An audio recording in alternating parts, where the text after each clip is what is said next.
এই লোক ভেড়ার পিছনে একটা বাড়ি মারে, চামড়া জায়গাতেই আছে কিন্তু ভেড়া বের হয়ে গেছে। ভাই এইটা মুরগি না অন্য কিছু? আমার সাদা মনে প্রশ্ন, এই মুরগি টয়লেট করে কয়বার? এইটা হচ্ছে ডিজিটাল হাঁস। ভাই হাঁসের চামড়া কলার মতো ছিলতেছে। এই যে দেখেন গাছের উপরে ফল নাই কিন্তু গাছের নিচে ফলের 14 গোষ্ঠী। এখন আর ইট সিমেন্ট দিয়ে বাড়ি বানাইতে হবে না, দোকানে যান একটা বাড়ির বক্স কিনেন, তারপর জমির মধ্যে এনে ফালাই দেন, সেকেন্ডে বাড়ি হাজির। তোরাই থাক ভাই, দেশের সব ইঞ্জিনিয়ার আর বিজ্ঞানীদের নিয়ে আমি উগান্ডায় চলে গেলাম।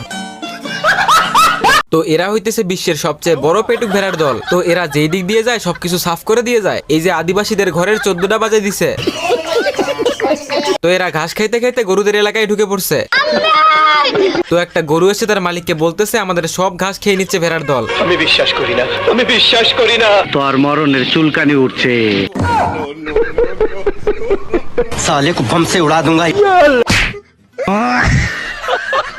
এই বলদে গেছে ভেড়ার ঘাস খাওয়া আটকাইতে। ভেড়া বলদের চামড়া বাদে সবকিছু খেয়ে চলে গেছে।